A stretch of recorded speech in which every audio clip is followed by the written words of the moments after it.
It's here! I've gotten my first call this season. Yay me! Hallo Leute, ich bin Katja und ihr seht Deutsch für euch.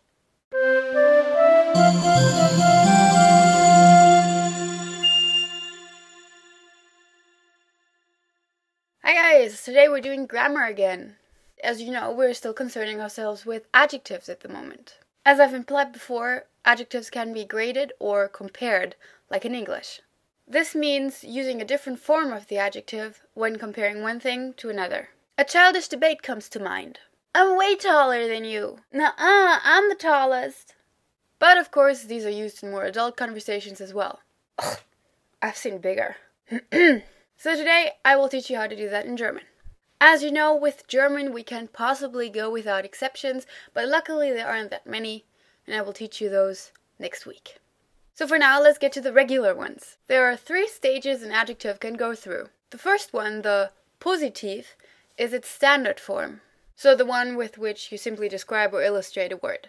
So for example, this would be the adjective schnell, which means fast or quick. Ich bin schnell. The next stage is the Komparativ. This one is used to compare words. Kinda obvious looking at the term, isn't it? For forming this stage, you just add an er at the end of your adjective. So with our example schnell, we would end up with schneller. Hey, wow, so that works just like in English.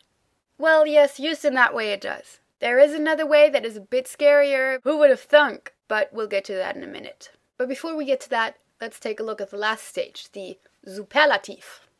This form is used to say something is, well, the superlative, the pinnacle of something, if you will. For forming it, there are 2 possibilities, like with the comparative. Firstly, you can say am, then your adjective, and then you add sten or esten.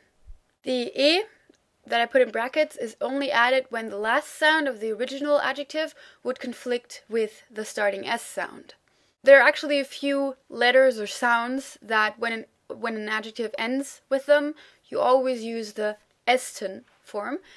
This is them. So if you have an adjective that ends with any of these letters or sounds, you will add an e in between the adjective and the sten.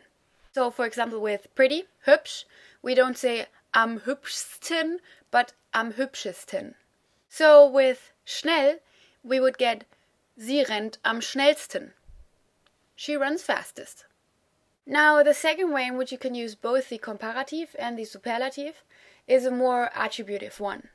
For the comparative, I suggest you take a look at the chart from 2 weeks ago again. They are the same endings, except for the fact that there now is an er in between the adjective and the ending. So instead of saying der schnelle Hund, we now have the schneller Hund. And so on and so forth. For the superlative, we only need the direct articles, so der, die, das, and the plural die, plus the ending ste or este and sten or esten. The n is only added for the plural forms. Now, I didn't mention this when talking about the comparative chart, but I think you might have guessed by now, you have to decline. And we do the same thing with the superlative forms. But for the superlative, it's even simpler than for the comparative. Since we have the same ending for all 3 genders, we only need 6 endings in total. Why? Well, let's see. We have der, die, das schnellste, dem, der, dem schnellsten, den schnellsten, and die, das schnellste. So in the singular, it's always the same form for all 3 genders except for the accusative, in which the male form kind of, decided to do his own thing. For the plural, we have die schnellsten, der schnellsten, den schnellsten, die schnellsten. So the same ending for all 4 cases. So why is this only used with direct articles? Well, if something is a superlative, it won't be one of many things, but the thing, right? However, there's one instance where a superlative can be seen combined with an indirect article. The indirect article then really doesn't relate directly to the superlative, though. It is used in an instance where you want to say one of the best or one of the fastest. Let's just stay with that example. So if you were to say he's one of the fastest runners, you would say ist einer der schnellsten Läufer.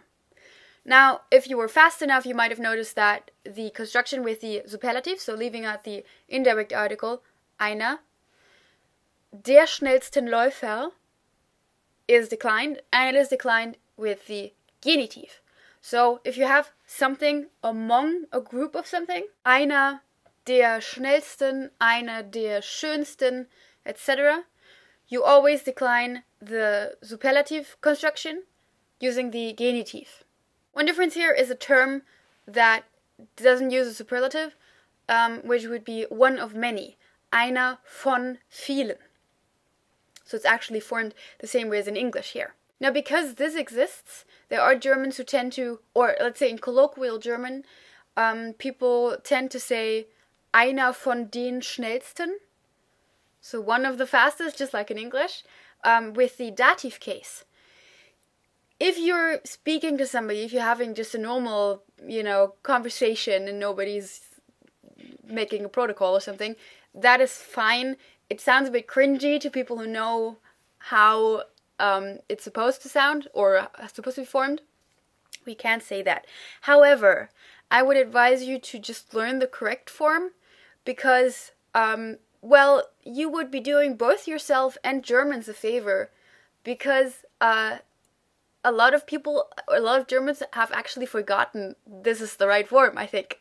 So, while you do use the dative with one of many, einer von vielen, you don't use the dative for this superlative construction. So that's the only construction that you will ever see an indirect article somehow relating to a superlative form. So now you might still be wondering, when do I use which way? When do I say just schneller and when do I decline it? When do I say am schnellsten and when do I say der, die, das schnellste? Well, with the comparative, it's really easy. You can just use the same rule as for normal adjectives, so for adjectives in the positive. If the adjective comes before the noun, it's declined. And if it comes behind the noun, it's not declined. Again, why do you use which way? If you just want to say that something is faster, you can just say ist schneller. But if you actually want to point something else out about him, whoever he is, and just qualify him as faster in the process, or if you want to point out that he is the faster something, then you use the declined form. So, for example, in the sentence, he is the faster runner, you would say, ist der schnellere Läufer. So that's how you use the comparative thing. With a superlative, it's a bit more tricky to explain. Am adjective sten is used when qualifying the verb. I think you might agree with me that saying she runs fastest is not the exact same thing as saying she is the fastest runner. Of course, you're talking about her skill in both examples. But in the first example, she runs fastest, the adjective really kind of qualifies the verb more than it does the noun, even though it's still connected to the noun in a contextual sense. This is kind of a gray area, and so you can't really make it a rule, but I'm just trying to find a way for you to kind of make it clear for you when to use which one. For example, using the verb to be, so sein. So if you say you are the fastest, translating that into German would work with both du bist am schnellsten and du bist die schnellste. Now clearly am schnellsten does not relate to bist, but for using am schnellsten, it's necessary to have a context or a construction where it is not necessary for you to add another noun to make it clear of what group she is the fastest. If it's clear from the context, you don't need an extra noun for the second example either, but normally the declined version kind of expects a noun. So in the end, if you don't have a specific noun that you need to point out, which you will notice when you are talking, just use whichever way comes to your mind first. If you have to qualify a certain noun, if you have to make it clear what you're talking about, you will need the declined version.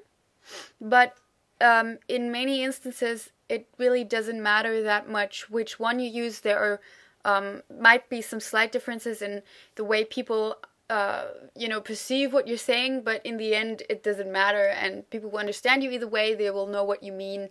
So maybe just to relax you a bit there. So I guess you're kind of safe always using sten, except if you have a specific noun that you want to qualify as the superlative, because that is kind of what the second way is mostly for. But you should practice both nonetheless. Okay, and that should be it for today. Your random word of the week is Schachtel. Or by now you can also say box. Although you will sound very, well, some people might give you strange looks because you're trying to sound so hip. Bis nächste Woche. Tschüss!